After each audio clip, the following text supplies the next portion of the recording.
Hello दोस्तों, नमस्कार। स्वागत है एक बार फिर से आपके अपने प्रिय चैनल पर। दोस्तों, अभी की जो सबसे बड़ी और लेटेस्ट खबर आ रही है, जहां पर चाइना पर भारत की पैनी नजर। दोस्तों, तीनों सेनाओं ने किया ये बड़ा युद्धाभ्यास। बताएंगे पूरी खबर क्या है दोस्तों। साथ ही जीत का दावा कर सुप्रीम कोर्ट से न्याय की गुहार लगा रहे हैं डोनाल्ड ट्रंप, जिन्होंने ट्विटर पर किया ये बड़ा काम। बताएंगे दोस्तों क्या कहा उन्होंने। साथ ही आपको बताएंगे जहां पर महबूबा मुफ्ती 370 की बहाली को लेकर बड़ी बात बोल कर गई है। दोस्तों, बताएंगे क्या कहा उन्होंने। साथ ही रूस के राष्ट्रपति दे सकते हैं अपने पद से इस्तीफा। जी हाँ दोस्तों, ये भी सबसे एक्सक्लूसिव खबर। जानना चाहते हैं क्या है वजह, बताएंगे दोस्तों आपको। साथ ही दिवाली को लेकर चाइना के खिलाफ भारत में हो रही है बड़ा ही बहिष्कार। जी हाँ दोस्तों, हर खबरों से अवगत कराएंगे आपको। तो चलेंगे एक बड़ी खबर की तरफ, लेकिन उससे पहले अगर आप भी अपने प्रधानमंत्री नरेंद्र मोदी जी और अपनी भारतीय सेना के हर कदम का फैसला करते हैं और मानते हैं कि चाइना का एक दिन भारत मुंह बंद कर ही देगा, तो आप इस वीडियो को भी कर दीजिए लाइक, चैनल को कर दीजिए सब्सक्राइब, बेल आइकन दबाइए, साथ ही कमेंट बॉक्स में लिख दीजिएगा जय हिंद। जी हाँ दोस्तों, चलते पहली और सबसे एक्सक्लूसिव खबर की तरफ, जहां पर चाइना पर नजर। इंडिया की तीनों सेनाओं ने अंडमान और निकोबार में किया संयुक्त युद्धाभ्यास। जी हाँ दोस्तों, हिंद महासागर में चाइना की बढ़ती आक्रामकता का सामना करने के लिए भारतीय सेना, नौसेना और वायुसेना ने रणनीतिक रूप से बेहद महत्वपूर्ण अंडमान निकोबार में एक खास सैनिक अभ्यास किया है। बुल स्ट्राइक नामक इस युद्धाभ्यास में नौसेना की स्पेशल फोर्स मार्कोस, भारतीय सेना की पैरा स्पेशल फोर्स, घातक प्लाटून और वायुसेना के स्पेशल ऑपरेशन के लिए इस्तेमाल होने वाले एयरक्राफ्ट का इस्तेमाल किया गया है। दोस्तों, ऐसे में अंडमान निकोबार के दूर दराज के द्वीप टेरेसा में 3 नवंबर को शुरू हुआ ये अभ्यास 5 नवंबर तक चला। इस दौरान तीनों सेनाओं की स्पेशल फोर्सेस ने असली युद्ध के वातावरण में तीनों सेनाओं के साथ काम करने की अपनी रणनीतियों और लड़ाई के तरीके को परखा है दोस्तों। और जो इसका निष्कर्ष निकल कर ये आया है कि हमारी तीनों सेनाएं इतनी स्ट्रांग है दोस्तों कि वो चाइना जैसे 3 देशों का एक साथ सामना कर सकती है। ये बड़े रिपोर्ट में खुलासा हुआ है, जहां पर इस युद्धाभ्यास ने भारतीय सेनाओं की ताकत को भारत को दिखाया। ऐसे में दोस्तों आपकी क्या राय है, कमेंट करके जरूर बताइएगा। और आपको अपने भारत की इन तीनों सेनाओं पर कितना भरोसा है दोस्तों, कमेंट करके 0 से 100% में 1 अंक जरूर दीजिएगा। दोस्तों, चलते हैं अब दूसरी बड़ी खबर की ओर, जहां पर अमेरिका चुनाव की बात कर लेते हैं। जीत का दावा कर सुप्रीम कोर्ट से न्याय की गुहार लगा रहे हैं डोनाल्ड ट्रंप।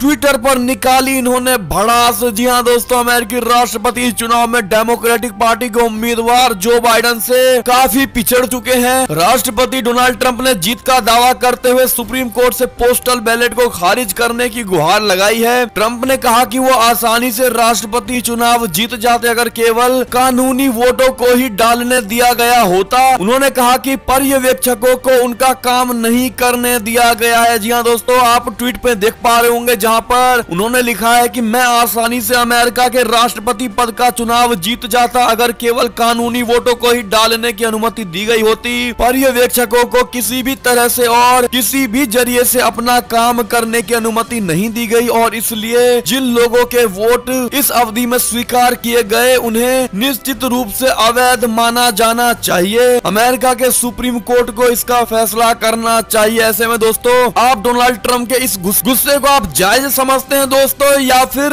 उनका गुस्सा नाजायज है, कमेंट करके जरूर बताइएगा दोस्तों। और अमेरिका के इस राष्ट्रपति चुनाव किस प्रकार से होना चाहिए, सुझाव जरूर दीजिएगा। अगली खबर की ओर चलें तो महबूबा मुफ्ती ने दोहराई 370 की बहाली की मांग।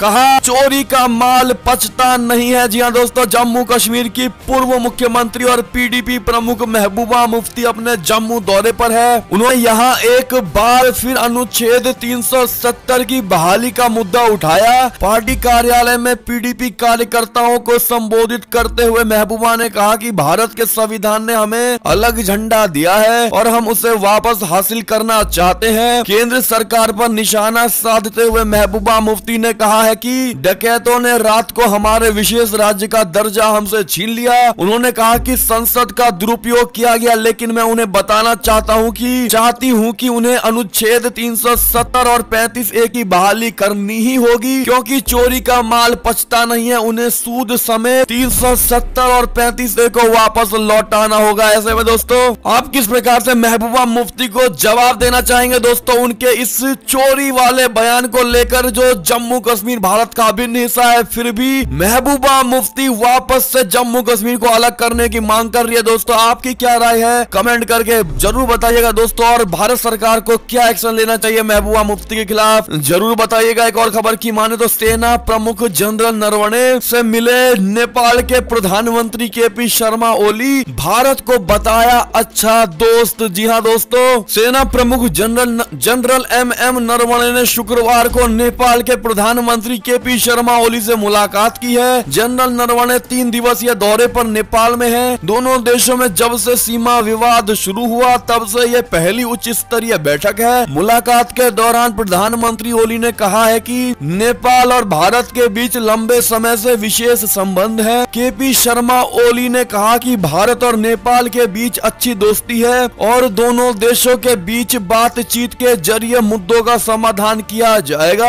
बता दें कि सेना प्रमुख जनरल एम नरवणे बुधवार को 3 दिवसीय नेपाल की यात्रा पर काठमांडू पहुंचे। जनरल एम नरवणे बुधवार को भारतीय सेना के विशेष विमान से काठमांडू के त्रिभुवन अंतर्राष्ट्रीय विमानस्थल पर सुबह 11:30 बजे पहुंचे हैं। उनकी अगवानी नेपाली सेना के लेफ्टिनेंट जनरल प्रभु राम शर्मा ने की है। जी हाँ दोस्तों, ऐसे में आपकी क्या राय है दोस्तों जरूर बताइएगा। एक और खबर की ओर चले तो बड़ी एक्सक्लूसिव खबर दोस्तों, जहां पर व्लादिमीर पुतिन अगले साल दे सकते हैं रूस के राष्ट्रपति पद से इस्तीफा। आपको बता दें दरअसल बताया ये जा रहा है कि पुतिन में पार्किंसन नाम की बीमारी के लक्षण पाए गए हैं। विश्लेषकों ने उनके हालिया फुटेज देखी और नोट किया कि 69 साल के राष्ट्रपति दर्द में हैं। उनके पैर लगातार हिलते रहते हैं और उंगलियां भी चटकती हैं। मॉस्को के राजनीतिक वैज्ञानिक प्रोफेसर वॉलेरी सोलोवी ने द सन को बताया एक परिवार है जिस पर उनका बहुत प्रभाव है। वो जनवरी में अपनी हैंडओवर योजनाओं को सार्वजनिक करने का इरादा रखते हैं। अटकलें ये लगाई जा रही हैं कि जिम्नास्ट अलीना काबेवा पुतिन की प्रेमिका और उनकी 2 बेटियां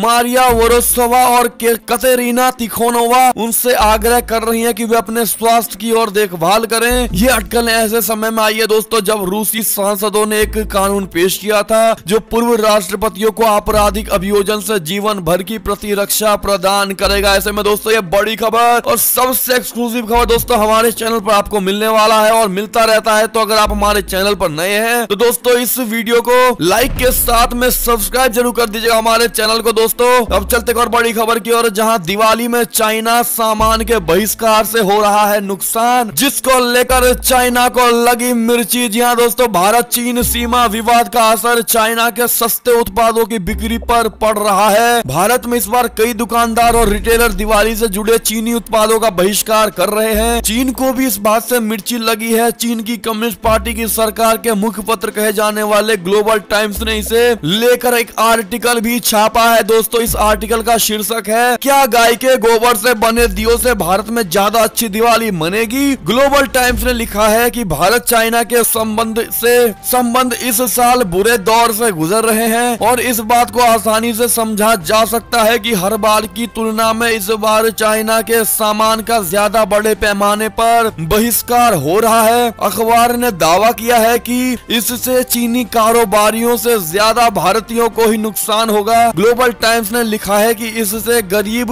भारतीयों के लिए दिवाली मनाना मुश्किल हो जाएगा। लेकिन दोस्तों जिस प्रकार से प्रधानमंत्री नरेंद्र मोदी ने आत्मनिर्भर भारत अभियान चलाया दोस्तों, तब से अब दिवाली हो या कोई भी पर्व हो भारत में अब चाइना का कोई भी सामान यूज नहीं किया जाएगा, जिसको लेकर इस बात से और ग्लोबल टाइम्स के इस आर्टिकल से साफ देखा जा रहा है कि चाइना को कितनी बड़ी मिर्ची लगी है दोस्तों। और ऐसे में आप लोग चाइना के इस ग्लोबल टाइम्स के आर्टिकल के शीर्षक के जो कि है क्या गाय के गोबर से बने दियों से भारत में ज्यादा अच्छी दिवाली मनेगी, इसका आप जवाब कमेंट सेक्शन में चाइना को जरूर दीजिएगा दोस्तों और भर के कमेंट करिएगा इस जवाब को। इसका जवाब देते हुए देखो आपकी बात को दोस्तों चाइना तक पहुंचाई जाएगी और ग्लोबल टाइम्स को भी पता चलेगा कि भारत के लोग कितना एकजुट हैं और उनकी सोच भी एकजुट है और गाय का गोबर हमारे कण कण में बसा हुआ है। ऐसे में दोस्तों भारी मात्रा में कमेंट करिए और इस वीडियो को इतना शेयर करिए कि हर कोई कमेंट करे ताकि आपकी बात भारी मात्रा में चाइना तक पहुंच जाए। और ये थी अब तक की सारी बड़ी खबरें। आपको हमारी खबरें कैसी लगी दोस्तों, आशा करता हूँ काफी अच्छी लगी होगी। अगर जरा भी अच्छी लगी है तो इस वीडियो को अभी अपने भाई बंधुओं में व्हाट्सएप, फेसबुक के जरिए और ट्विटर के जरिए पूरे भारत में शेयर कर दीजिएगा दोस्तों। और अभी कर दीजिए इस वीडियो को लाइक,